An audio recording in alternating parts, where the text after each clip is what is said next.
Okay, so we all think we know this famous Emily Dickinson poem, right? But what if I told you we've been reading it completely wrong? In this explainer, we're going to fracture a piece of poetry we all thought was familiar, and you're going to see the shocking, almost dangerous ideas packed inside its 16 simple words. There it is, short, sweet, seemingly simple. But here's the thing. This isn't some sentimental verse about romance, not at all. It's a proof. It's a piece of code that's trying to rewrite the operating system of reality itself. And that's really the whole key. You see, Dickinson isn't just describing a feeling here. No, she's stating a universal constant, a fundamental law of the universe. She's proposing that love isn't some byproduct of life, but it's actually the precondition for it. It's the source code that everything else gets compiled from. So let's break down how this poem basically functions as a glitch in our normal understanding of everything, of time, of love, of our own existence. It's actually designed to destabilize you. Just look at those famous dashes. We're taught that they're just pauses, right? Places to take a breath. They're not. They are totally intentional gaps, these fractures in the fabric of the poem itself. Each dash is a synapse firing in that silent space between certainty and doubt, forcing your brain to generate meaning from a void. It's the sound of reality glitching out. All right, now we get to the poem's core claim, which just completely flips our entire understanding of what comes first. This is where Dickinson performs like metaphysical surgery, and she does it without any anesthesia. And this just shows her logic perfectly. See, most of us, we see life as the main event. But in her model, life and death are just parentheses. They're this brief little moment inside the infinite, unending dominion of love. Love is the sentence that just keeps on going before the parentheses even opens, and long, long after it closes. So what Dickinson is arguing for is this concept we can call anterior sovereignty. Love isn't created, it's the condition for creation. It's the uncaused cause, the prime mover that bootstraps reality into existence. It's not an emotion we feel, it's the field we exist inside of. And you might be asking, how could she make such an audacious claim? Well, she turned her own life into the laboratory. Her famous isolation, it wasn't about fear, it was a scientific experiment. By removing all the normal physical experiences of love, she was testing a hypothesis. Does love survive when it has no body to live in? And for her, the answer was a definite, resounding yes. Okay, now let's see how this all builds in the second half of the poem, because this is where it stops being just a statement and becomes this mathematical and cognitive engine. It's designed to do something to you. So here Dickinson gives love two totally different jobs. As the initial of creation, it's the first letter, the origin point from which all reality is written. But as the exponent of Earth, it's something way more powerful.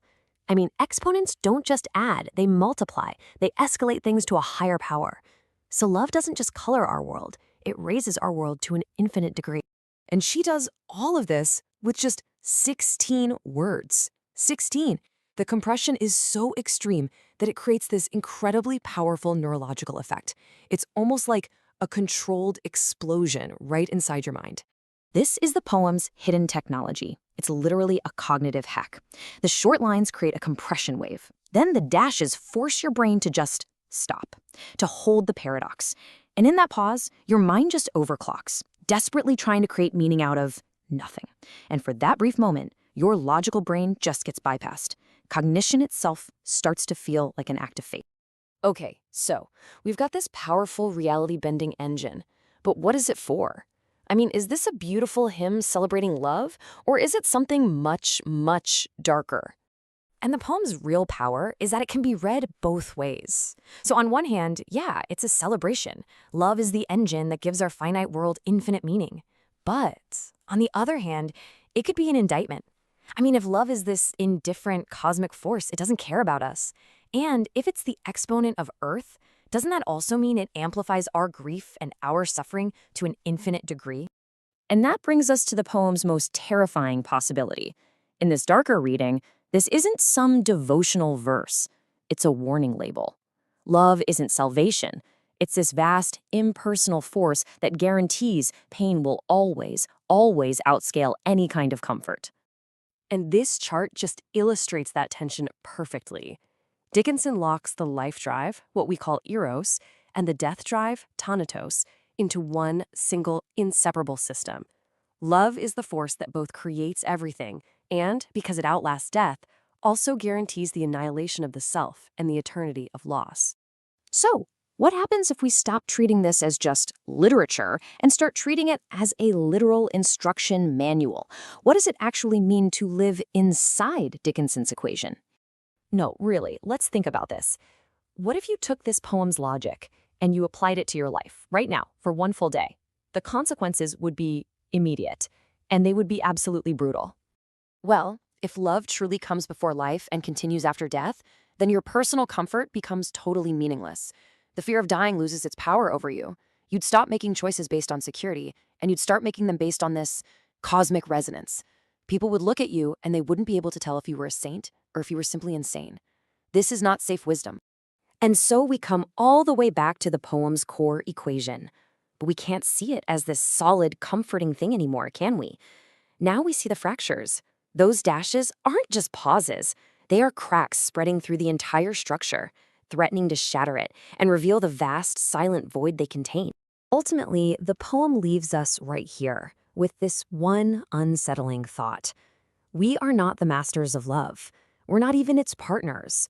We are simply evidence of its existence, just temporary occupants of an equation that started long before us and will continue long after we're gone. We are inside it, and there is no way out.